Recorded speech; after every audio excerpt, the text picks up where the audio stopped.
What's up guys, welcome to Munchkins Gaming, where we take your gaming to the next level. This is Munchkins logging in to bring you another Dissidia Final Fantasy Opera Omnia video, and welcome back to another Should You Pull video, where I give you my opinions for upcoming banners coming to the global version of the game.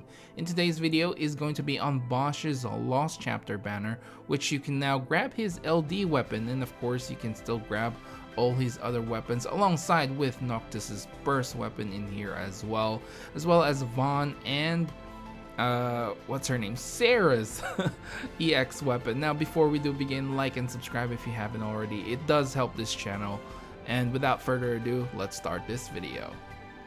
So with the release of Basch'S Lost Chapter, he will be getting a very small rework for his first ability, Fulminating Darkness. This will basically will just increase the brave damage dealt when he's dealing a critical hit, and it will be extending the duration of his lock and Kingdom's shield, and as well as the HP damage reduction buff by 2 turns, which I think is something that he was really lacking. His lock I believe only lasted 2 to 3 turns, somewhere along those lines. So with this addition, it would be very helpful. Now with his second ability, Ruin Impendant, basically this will get 2 extra uses and will now also raise the party's brave based on the HP damage dealt. Okay guys, so let's move on to the big one, which is going to be Basch'S LD, which I think sort of made the rework. This is probably the main rework rather than the rework itself. So with his LD, you will get the ability called Indomitable Palisade, which will have 2 uses at base. This will do an 8-hit AoE melee brave attack plus AoE HP attack. This will have a 200% max brave overflow limit, but will be a split HP damage. This will raise his brave by 30% of the HP damage dealt, and will also inflict the lock debuff for 5 turns and grants him the adamant buff for 5 turns, as well as Kingdom Shield and HP reduction buff for 6 turns. Now adamant is a new buff that he will be getting. This will basically raise his attack by 40% and his max brave overflow limit by 30%. Now also, when he's taking an HP damage and his HP drops below 50% of his max HP, it will restore his HP back to 50%. So basically making him kind of sort of like an immortal, unless he gets one shot. Okay, so at 1 out of 3 limit break, when the quest starts, he will have the Knight's Metal buff up now for 6 turns, and will increase the party's max brave by 10% as well as their attack by 20%. This will also increase the brave damage dealt by Indomitable Palisade by 10%. Now, with the Knight's Metal, with this limit break, he will have access to the Brave Attack ++ and the HP Attack ++. With the Brave Attack ++, this will now grant the party's brave based on the attack, and this will be a 2-hit melee brave attack. Now the HP Attack ++ is going to be a 3-hit melee brave plus HP attack, as well as having a 120% max brave overflow limit, and will grant the party's brave based on the HP damage dealt. Now this will restore his HP based on the HP damage dealt up to 10% of his max HP. At 2 out of 3, this will increase again the party's max brave and attack, as well as extending the duration of the adamant buff by 5 turns when using Indomitable Palisade. At 3 out of 3, this will increase again the party's max brave and attack, and as well as adding 1 extra use for his LD ability. Alright guys, now let's take a look at what I think overall about Basch with his rework and the addition of his LD. But before we get into that, I just want to give you guys a little bit of background regarding my time using Basch when he first came out up to now. Honestly speaking, when I had a look at Basch, I was very interested in his kit. Being able to take on all the AoE damage, and of course with the HP damage reduction buff as well, I was like, man, he's going to be a really good tank. So I did invest in him. Unfortunately for me, I just didn't have enough ingots at the time to actually invest in him. I was saving, like most players, was saving most of my ingots for characters that I feel like was going to be a little bit better than him or my favorite characters and such things. So I only ended up investing 1 out of 3 with him, and I kind of was underwhelmed, to the point maybe a little bit disappointed. I guess my main issue was probably could have been alleviated if I actually maxed him out, but my experience at 1 out of 3 was he was just lacking in firepower. He was having a hard time capping with his abilities. I mean, capping with his max, with his brave. Even though his abilities had very good amount of brave hits to begin with, so like I said, it probably could have been alleviated a little bit if I actually maxed him out. But I gotta say, he still did his job. He was a good tank. He was taking all the damage from AoE HP attacks, which was fine.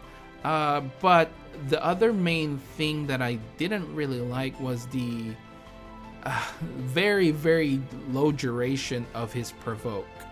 I think, like I said, I think it only lasted 2 to 3 turns, which isn't a lot of turns, let's just be honest.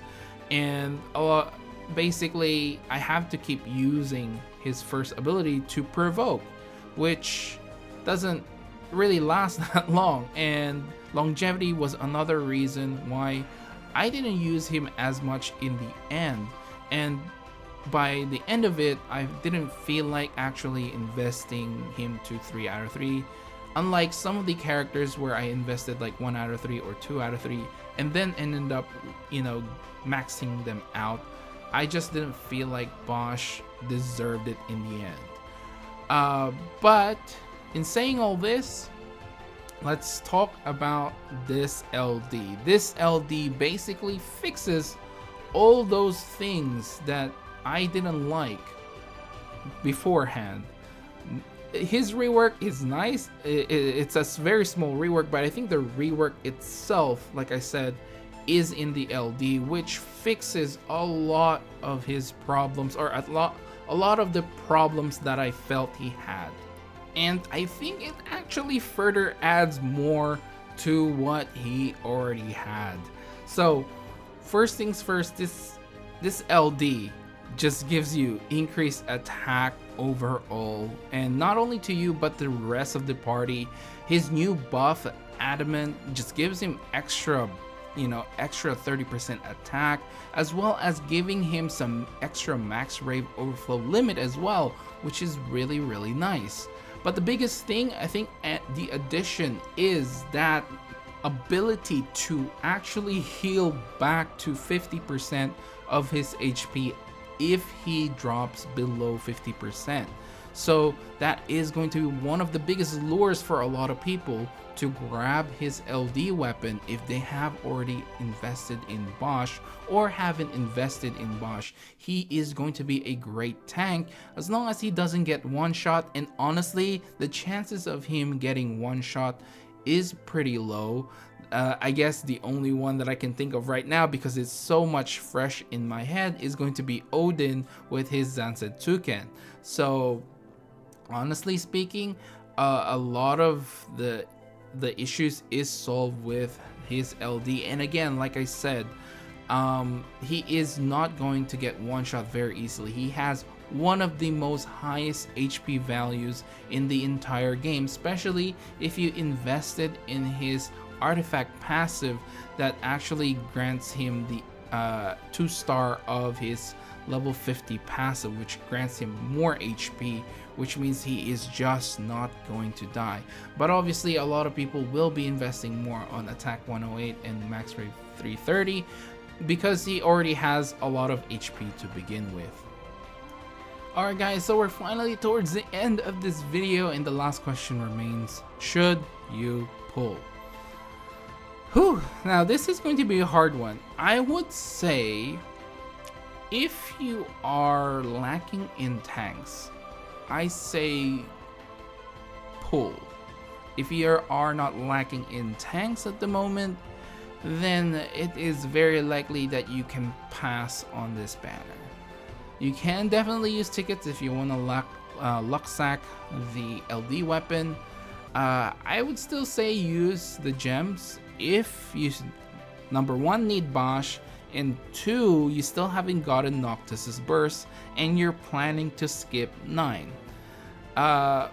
Those are probably the main reasons why you would be pulling on this.